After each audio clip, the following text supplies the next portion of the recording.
New York State Senator Jabari Brisport is making the case that single-payer health care is closer in the Empire State than people realize. He joins us now to discuss. Senator Brisport, thanks so much for being here today. Thanks for having me. Awesome. Well, let's put his tweets up on the screen. These are, I think, important context. All right. In 1962, Saskatchewan enacted universal health care. Within 10 years, it had been expanded nationwide throughout Canada. The senator goes on to say New York is on the verge of passing single payer and becoming the Saskatchewan of America. Senator, how close, you say on the verge, what does that mean? I mean, how close actually is your state to passing this legislation? Thank you. This is legislation that's been introduced time and time again since 1992. This is the first time ever in nearly 30 years that we have a majority of co-sponsors on the legislation in both the New York State Assembly and the State Senate. So we have majority support in both houses, and we just need to vote on it. And so where's Governor Cuomo publicly on the New York Health Act?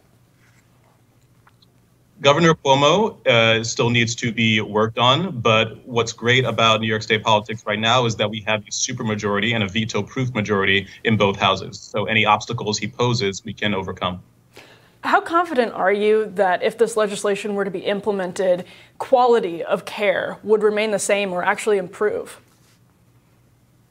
Well, we know from this legislation that the New York Health Act offers no copays, no deductibles, expands insurance to every single New Yorker, regardless of documentation. So the quality for over 1 million New Yorkers who are uninsured would drastically improve. And for people who are, dealing with in-network versus out-of-network, who can now see every doctor, their access would improve as well. But not just with access and cost, but in terms of the actual quality of the medical technology that's developed in the state and of the procedures that people have access to. How confident are you that that would stay the same at the very least if the system were implemented? Well, the Health Act doesn't reduce access to anything that's currently available. It expands access to people that currently have it.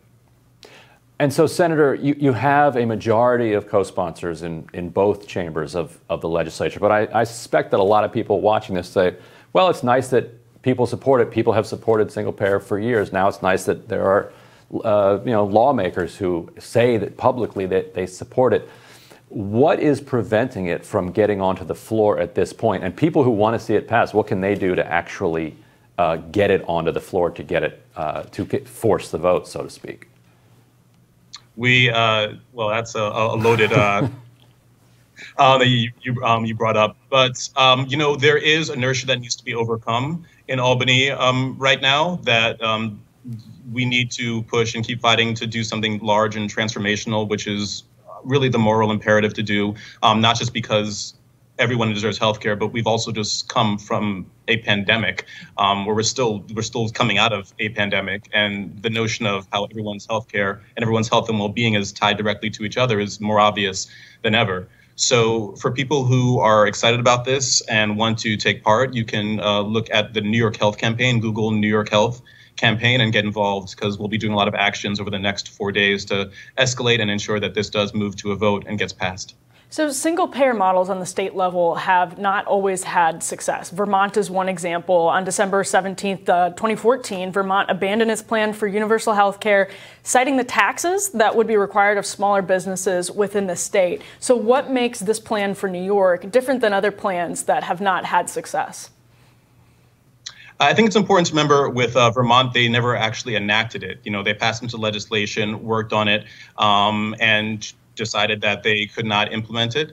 But where it's ever been implemented, we've seen it work.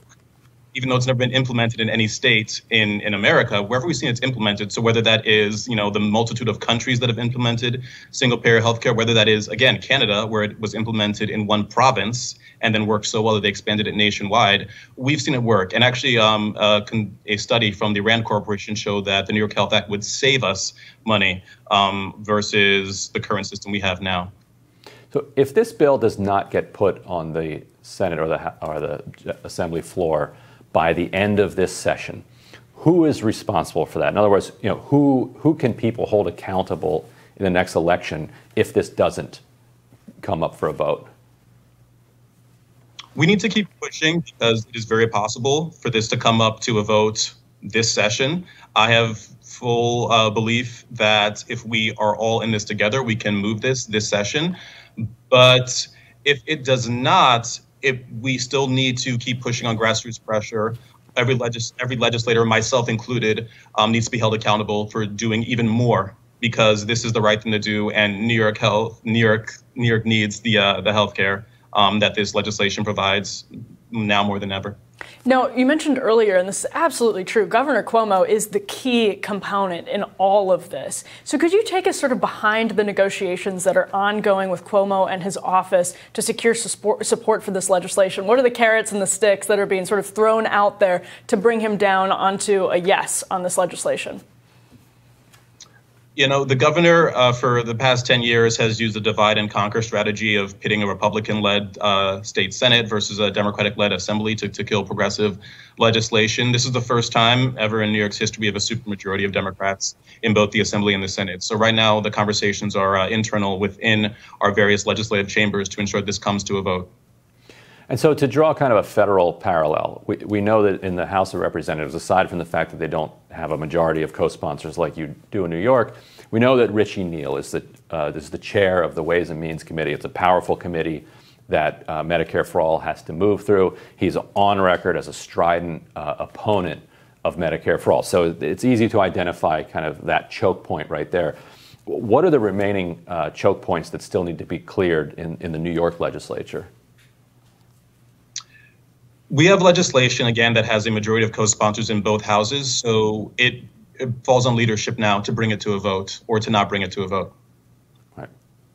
Really interesting. And do you imagine that the pressures are going to start to mount from people like Governor Cuomo, opponents of this legislation, as Ryan just mentioned? Do you think as those pressure mounts that choke points will start to arise or surface? Because, you know, people, when push comes to shove, get threatened and might make different decisions. Or are you just really confident that this is about to be pushed through?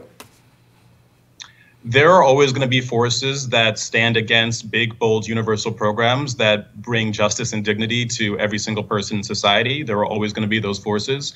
What we need to focus on right now is building enough people power, grassroots energy, the kind of energy that got me into office and that I'm accountable to ensure that the just thing to do, which is the New York Health Act in this case, is passed into legislation.